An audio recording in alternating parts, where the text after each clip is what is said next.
ముంబైని వరుణ దేవుడు వదలడం లేదు. దంచి కొడుతున్న వర్షాలతో ప్రజలు తీవ్ర ఇబ్బందులు పడుతున్నారు.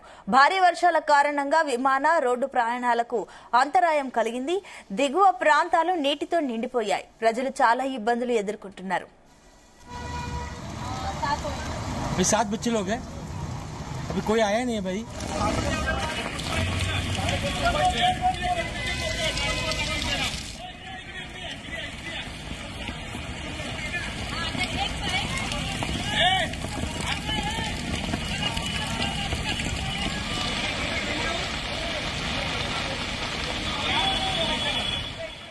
మహారాష్ట్ర ముంబైలోని పలు ప్రాంతాలకు ఐఎండీ రెడ్ అలర్ట్ జారీ చేసింది. సరిగ్గా కనిపించకపోవడం, వాతావరణ పరిస్థితుల కారణంగా విమానాన్ని దారి మళ్లించారు. ప్రయాణికులు విమానాశ్రయానికి చేరుకోవడానికి అదనపు సమయం కేటాయించాలని కోరుతూ విమానయాన సంస్థలు సలహాలు జారీ చేశాయి.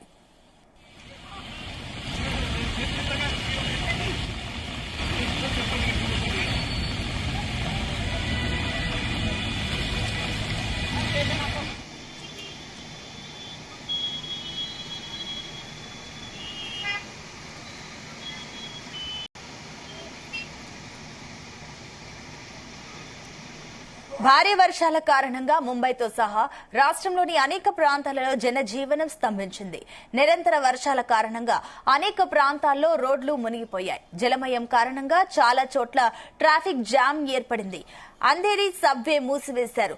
విలే పార్క్ లోని వెస్ట్రన్ ఎక్స్ప్రెస్ హైవేపై భారీ ట్రాఫిక్ జామ్ కారణంగా జనాలు ఇబ్బందులు ఎదుర్కొంటున్నారు. మరోవైపు భారత వాతావరణ శాఖ ముంబై నగరానికి రెడ్ అలర్ట్ జారీ చేసింది. రాయ్గఢ్, రత్నగిరి, సతారా, కొల్హాపూర్, పూణేతో సహా మహారాష్ట్రలోని అనేక తీర ప్రాంత జిల్లాలకు కూడా రెడ్ అలర్ట్ జారీ అయింది. ముంబై అంతటా అనేక ప్రాంతాల్లో నీరు నిలిచిపోతున్న సంఘటనలు ఉన్నాయి. మరోవైపు బృహన్ ముంబై మున్సిపల్ కార్పొరేషన్ ముంబైలోని అన్ని పాఠశాలలు, కళాశాలలకు సెలవు ప్రకటించింది. అవసరమైతే తప్ప ప్రజలు బయటకు రావద్దని చెప్పింది. ఇక ముంబై విమానాశ్రయానికి వెళ్లే కొన్ని మార్గాల్లో ట్రాఫిక్ రద్దీ ఎక్కువగా ఉండడంతో సమయం ఎక్కువగా పట్టే అవకాశం ఉందని ఆకాశ, ఎయిర్ ఇండిగో వంటి విమానయాన సంస్థలు ప్రయాణికులకు సలహాలు జారీ చేశాయి. ఎయిర్పోర్ట్ కు బయలుదేరే ముందు ఫ్లైట్ ను ట్రాక్ చేయాలని సూచించాయి.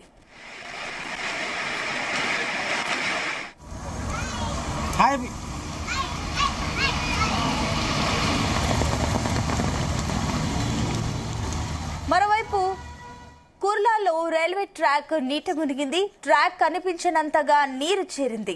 మాతుంగలో డాన్ బోస్కోకు చెందిన స్కూల్ బస్సు వరద నీటిలో చిక్కుకుపోయింది.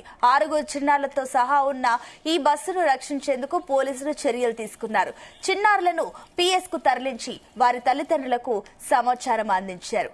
ఇక 2 రోజులుగా ముంబై పరిసర ప్రాంతాలలో భారీ వర్షాలు కురుస్తున్నాయి.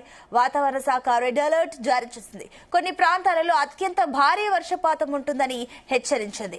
ఆగస్టు 21 వరకు భారీ వర్షాలు ఉంటాయని తెలిపింది. शाबाश